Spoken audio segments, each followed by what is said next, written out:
পটুয়াখালী জেলার বিভিন্ন আদালতে আইন কর্মকর্তা নিয়োগের তালিকায় পতিত স্বৈরাচার খুনি হাসিনা সরকারের দোসরদের নাম অন্তর্ভুক্ত হওয়ায় তাদের নাম বাতিল, পূর্বকযোগ্য, দক্ষ এবং গ্রহণযোগ্য আইনজীবীদের নিয়োগ দেওয়ার লক্ষ্যে বিক্ষোভ মিছিল শেষে জেলা প্রশাসক ও বিজ্ঞ জেলা ও দায়রা জজের মাধ্যমে গণপ্রজাতন্ত্রী বাংলাদেশ সরকারের আইন উপদেষ্টার বরাবরে স্মারকলিপি দিয়েছে পটুয়াখালী জেলা জাতীয়তাবাদী আইনজীবী ফোরামের নেতাকর্মীরা। পটুয়াখালীর প্রতিনিধি মোহাম্মদ আরিফুজ্জামান তুহিনের প্রতিবেদনে দেখুন বিস্তারিত। বৃহস্পতিবার দুপুর 2টায় জেলা জাতীয়তাবাদী আইনজীবী ফোরামের উদ্যোগে জজকোর্ট প্রাঙ্গণে বিক্ষোভ মিছিল এবং মানববন্ধন করেন।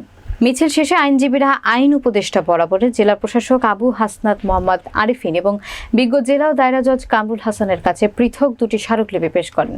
এ সময় অন্যান্যর মধ্যে উপস্থিত ছিলেন জেলা জাতীয়তাবাদী আইনজীবী ফোরামের সভাপতি অ্যাডভোকেট মোহাম্মদ মহসিন উদ্দিন, সাধারণ সম্পাদক অ্যাডভোকেট শরীফ মোহাম্মদ সালাউদ্দিন, সাংগঠনিক সম্পাদক মোহাম্মদ আরিফ হোসেন, জেলা আইনজীবী সমিতির সাবেক সাধারণ সম্পাদক মোহাম্মদ জাকির হোসেন মঞ্জু মৃধা, সাবেক সাধারণ সম্পাদক অ্যাডভোকেট আবুল কালাম আজাদ, ফোরামের সাবেক সহ সাধারণ সম্পাদক অ্যাডভোকেট মোহাম্মদ মাকসুদুর রহমান, কোষাধ্যক্ষ অ্যাডভোকেট মাসুদ হোসেন, প্রচার সম্পাদক অ্যাডভোকেট তৌফিক আলী খান কবির।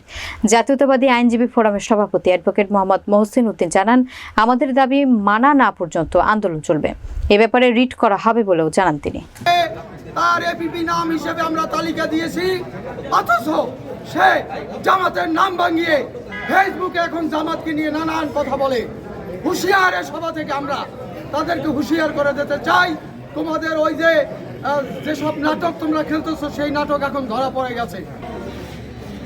3 জনকে এখানে নিয়োগ দেওয়া হয়েছে। জিপি হিসাবে যাকে নিয়োগ দেওয়া হয়েছে ওই আব্দুল্লাহ ইউসুফ, তিনি একজন ক্রিমিনাল প্র্যাকটিশনার এবং নন প্র্যাকটিশনার ব্যক্তি।